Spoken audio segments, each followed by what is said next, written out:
All right, everybody, this is Sheets, and I'm going to be going over the MMA card um, for tomorrow. And I will tell you in advance, this is a really, really impossible card. The reason why is there are just so many great plays. What it is, it's basically the invasion of like the Russian grapplers, where we have a bunch of guys all priced around over 9K, all of whom have incredible grappling and wrestling upside, all of whom are huge win favorites, and you just can't play them all. And the underdog pool is really, really slim as a result of that. So it is going to be, a lot of it's going to come down to randomness, which is fine. And maybe the best thing you're supposed to do is just try to find the lowest owned of all these smash plays and just play those. Because you think about it, you know, you have four guys all over 9K. They all can score 125 points if they get a whole bunch of takedowns and a finish. I mean, who's to say that one of them is more likely to get the 7 takedowns as opposed to the 4 of the other guy? But who's to say that one of those smash plays is not going to just kind of troll and screw around, you know? So I do feel as though you're supposed to probably play the lowest owned of those guys. And unfortunately, none of them are going to be particularly low. I do encourage you to go to go to TrueDFS to get my ownership projections, which are constantly evolving actually, because we just actually lost a fight, so that's gonna mess with the ownership projections as well. But we'll go through all this. And the thing is, our usual process is just not going to work this week, because first thing we try to do usually is find a good inside the distance props to find a fight that has 2 equal or semi-equal fighters that the fight rates to finish early. Well, unfortunately, that just doesn't exist today.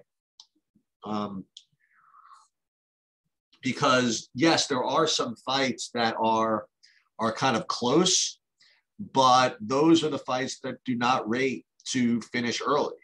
As a matter of fact, there are very few fights here that do rate to finish early. And if you look at what those fights are, one of them, the Duraev fight, I think. I mean, that's about, minus 162 to finish under 2.5 rounds. You also get that grappling upside with Duraev as well. And that's one of the reasons why it makes that a smash play. And then you have, what's his name, Chimaev, who, again, has a good combination of a good inside the distance prop about, pick him to go under 1.5 rounds, and has all those takedowns. So it's not as easy as just identifying those fights and taking both sides of them and just hope there's violence. It's just not that kind of card. What you're going to have to do is try to find some good underdogs to pair with these really, really smash type favorites. And then you can decide if you want to try to, get some double leverage and play some of these underdogs against these high priced favorites. The problem is that we're not talking about 2-to-1 underdogs here. We're talking about 5-to-1 underdogs. And just the chance that these guys are going to get there on the underdog side is just extraordinarily slim. I would say that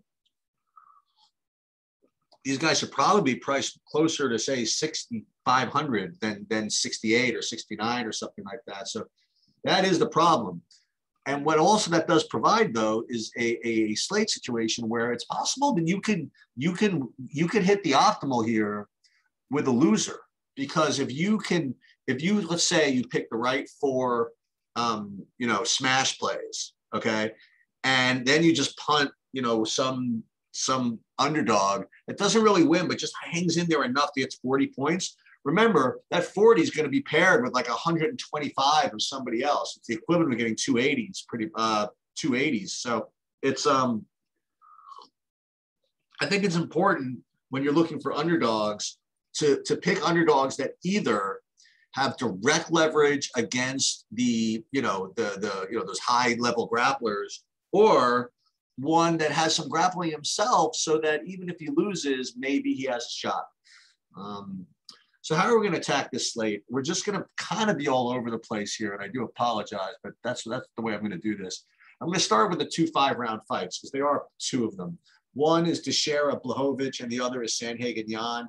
And I feel as though you do want to get both of these fights. I mean, I know that I kind of contradicts what I said in that, you do want to try to go through those other high-level Russian grapplers with the 125-point upside.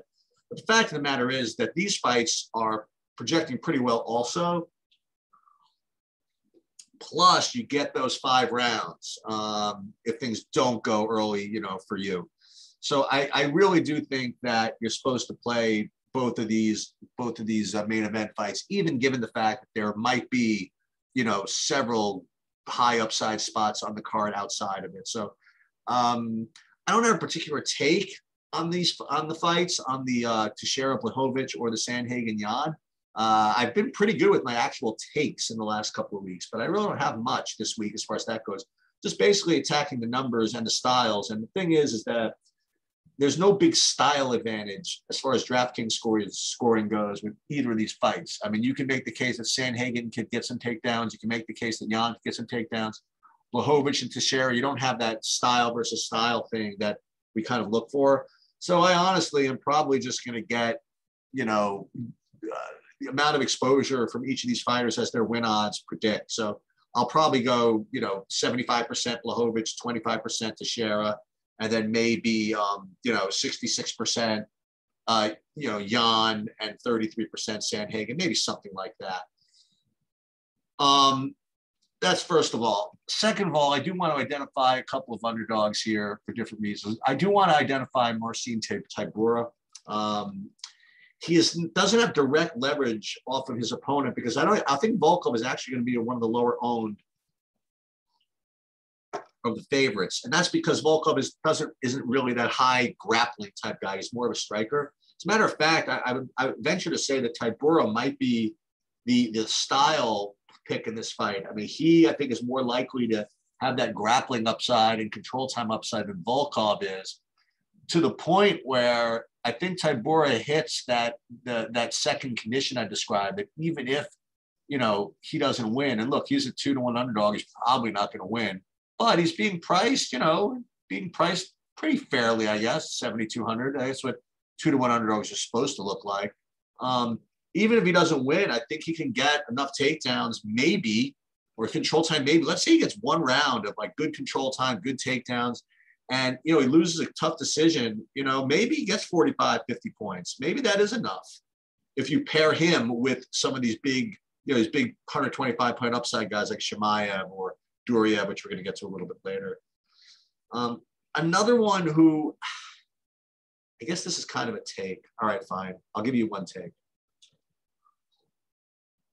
I think that Hooker is kind of live here. And he is probably the biggest underdog on the slate at 5-1. I mean, you have Makhachev at 6-7-1. And I know that Makhachev is a total stud. I mean, he's a big time grappler and all that stuff. And if he wins, he could get there. But Hooker, I mean, from what I've seen, Hooker's no joke. I mean, the problem is that he had that one fight that everybody remembers where he got knocked out in the first round in it was the main event, maybe the main event or co-main event by Michael Chandler. So people might be sour on him, but he's a good fighter, man. I mean, he's fought the tough competition. He's big. I mean, he's tall, so it's not going to be that easy for Makhachev, I think, to just ragdoll him around like that. I mean, Hooker's been around the block. He has a little bit of wrestling, grappling of his own. I mean, I don't know. I mean, if he can take him to 3 rounds, maybe get lucky somewhere. I don't know. I just have this feeling that 5-1 is just not enough. I mean, it's too much for this fight. I don't know. I also feel as though, given that, all right, maybe I'll take a stand. Maybe I'll say Makhachev will be my least favorite of the underdogs. How about that? But the thing is, it kind of goes both ways. Like if Hooker puts up a fight, it's possible that Makhachev then over the course of 3 rounds can get even that many more takedowns. But I don't know. I'm gonna go with Hooker here as a possible live underdog. He's only 6,600. So if he loses a 3-round decision, I don't know. Maybe he gets some significant strikes in. Or, he's going to need more than that. He doesn't have that grappling upside. But I will at least say that I'm going to throw a couple of Hooker lineups in. I will. He does have some direct leverage against what's going to be one of the more popular fighters. So I'll throw a couple in just for funsies. Chimaev, Jingling. I am going to be very. I'm gonna be thematic here. I'm gonna call it racist. I'm gonna call it, just based on what I've seen. I'm fading all these Chinese fighters tonight. I've seen it before. I saw that card a few months ago where they brought all the top Chinese fighters in. They all got waxed, every one of them.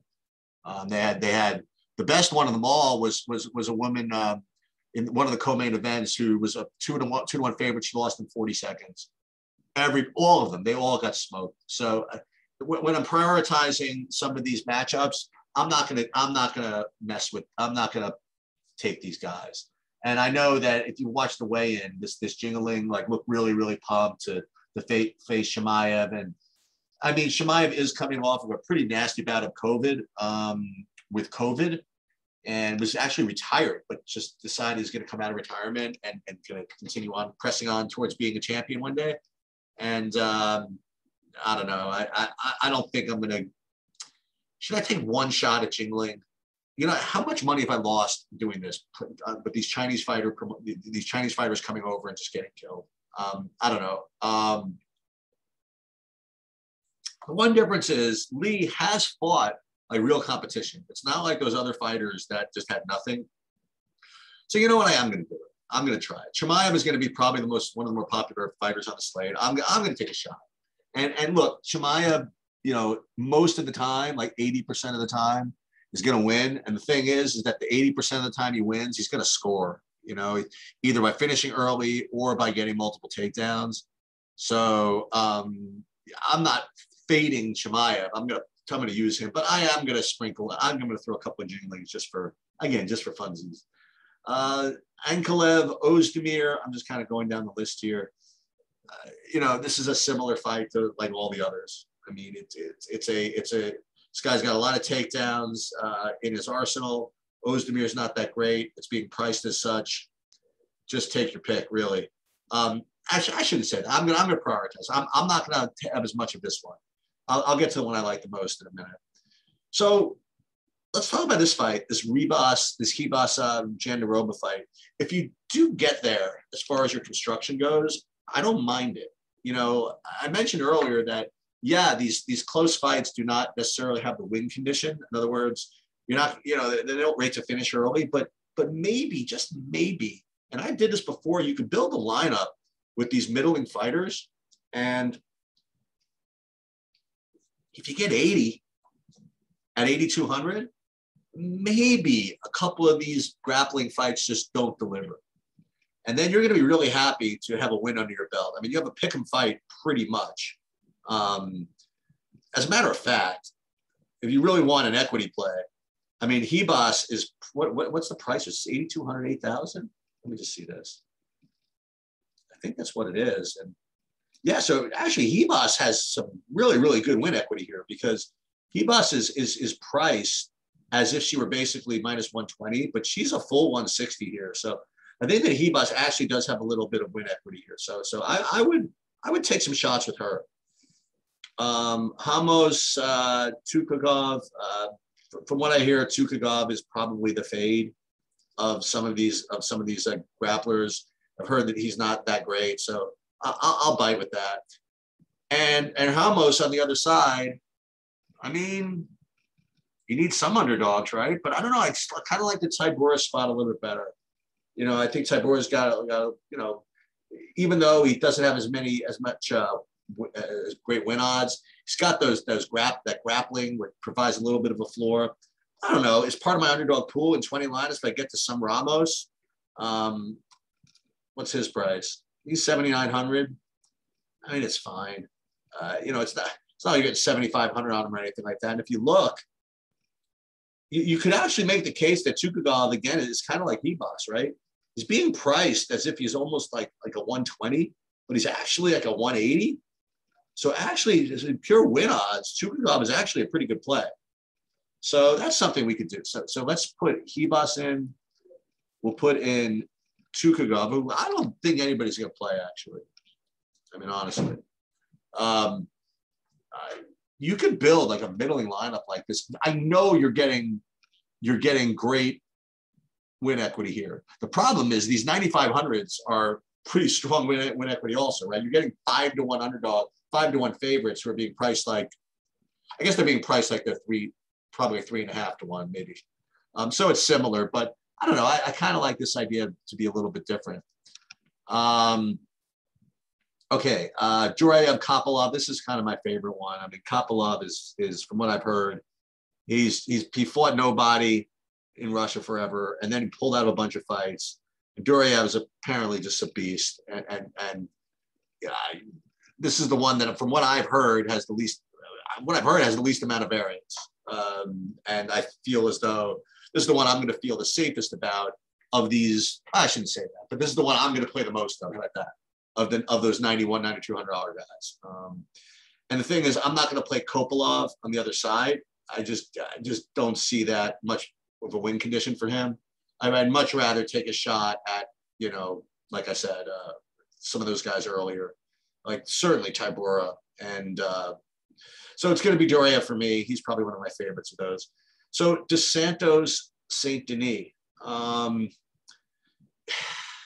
If you need an underdog, I mean, what you do have is you have ignorance variance with respect to Saint Denis because no one knows anything about him. There's very little tape on him.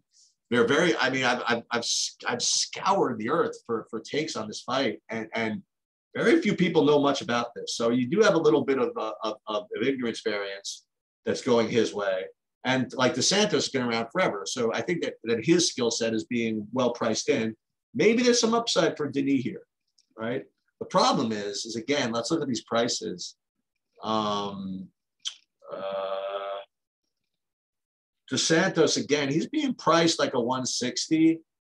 And the reality is that he is more of a minus 200. So there's actually some kind of crappy win odds with respect to win equity when it comes to guys like Saint Denis. Like if anything, I'd rather have Dos Santos with a little bit of win equity there.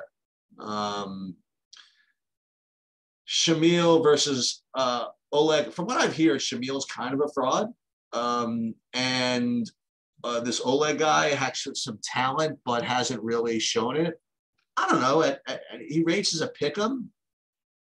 And what's his price here? Yeah, I mean, it's 7,800. I mean, it's okay. It's all right. So again, if you want to play this way, play a bunch of these middlers as opposed to the stars and the scrubsy type view. And then, here you could just jam in like Jan and him. And the problem is you don't get any of those real super stud, guys like Duryev. Like you don't have Duryev or Makachev or Chimaev or Ankalev. You gotta think one of them is gonna smash. So if you play this way, if you play the main event, and then you don't get one of those others, and you play middling, you're really asking for it. Let's just say that instead of Olikev, you went back to Tybura just for the hell of it. Now, can you get up there? No, you still can't do it. What you're going to have to do is then probably do something like Sandhagen in the co-main, which then you could do it. Like if you play Sandhagen, then you can get up to one of these guys. And I think that's going to be, and then so you can play sort of middling with these two guys. You get one super stud, you get access at least to the main event, and you get one pretty good underdog. I mean, that's something that you could do. Murphy Maricani. This is another one. So you have Murphy, who's kind of a striker. So compared to the other 3-1s, I don't want this. I'd much rather take a shot. I'd much rather play the 3-1s with all the grappling than Lerone Murphy. So if anything, I'm going to fade. It's probably going to be him. And I think Americani is very similar to, not to Tybura, not really, but similar in respect that Americani is at least going to go for takedowns, and I think it's possible that, can he win? I don't know. Maybe Americani would be the way to go. Again, like he's a grappler. So if you're wrong, maybe he gets some takedowns. Maybe you get a couple of rounds where he does some business and maybe he gets KO'd later or something like that. So maybe Americani, is he under 7K? Let me take a look at him. Yeah, he's under 7K. Maybe take a stab with him. Take a stab with Hooker. Ugh. As I said, tough card. Ismagulov fight. This is a shame. I actually was hanging out with one of his friends last week. He's a buddy of his. My son's from UVA, trains with this guy in Russia, and he said the guy was a psycho. I was going to bet on him. I was going to play him everywhere, and he pulled out of the fight because he missed weight. Anyway, last two fights. Petrosky, very strong play. He's 2-1. All the upside. Excuse me. All the grappling against the Chinese fighter. Sign me up. You know, he's another good one, and he is only 8,600. So he could be an extremely strong middling play. Like instead of say Kibas, I mean that's the way you can boost this lineup. But now you can play one of these Juriev guys. You know, whatever it is. So now, and if you preferred Kibas over Chukov, then you could put her in here instead. So this is a build you could do. You could do like one middling, one whatever, and then here you could shuffle all of the all of the high level grapplers. And as a matter of fact, I'm just going to save one just in case. Like here's one. Well, here's one with Shimai, whatever. And then you could shuffle. You could shuffle the. But most of the time we lock in the good plays and shuffle the crap plays. Now maybe we lock in the crap plays, shuffle the good ones. I don't know. So I'm not playing any of who. At least I'm being thematic. And this last one, Nascimento Benov. Can't play everybody, and I think that Ulanbekov is going to be the one just kind of eats it. Just from what I've heard, it's just not quite as good as the other guys at the same price range. I think Juriev is just a better play. I think that Chimaev is a better play. I think that Makhachev is probably a better play. I might even say that Petrovsky might be a better play. He's not as good, but his competition is much weaker. Ankalev is probably a better play than Ulanbekov. The only thing I would say is it being the first fight of the night, I think it probably gets a little less ownership. So maybe I'll sprinkle a little of that. I'll include that in my, kind of good play shuffles. That's pretty much it. It's a fun card to try to figure out, but it's going to be really hard. Just so you know what I'm doing, it's probably going to be, Taipura. I think that's what I'm just going to have to do, right? I'm going to have to just take stands on a couple of these underdogs, or maybe one of them. Maybe I'll just do that. I'll play him, and then I'll just lock him in, and then I'll see where else my builds go. I don't know. It's going to be tough. Hopefully this helped. I guess I'll also just throw in again Sandhagen, good play. Hooker, I mean, that's probably a really bad play that I gave you guys. Jingling, probably a really bad play I gave you guys, but I'm going to try it. So is that hedging enough? It's a really bad play, but I'm playing it anyway. Yeah, maybe. Anyway, that's where I'm at. Americani, another one, a really bad play, which I'm going to play. So hopefully that was useful. Good luck, everybody, and let's get it.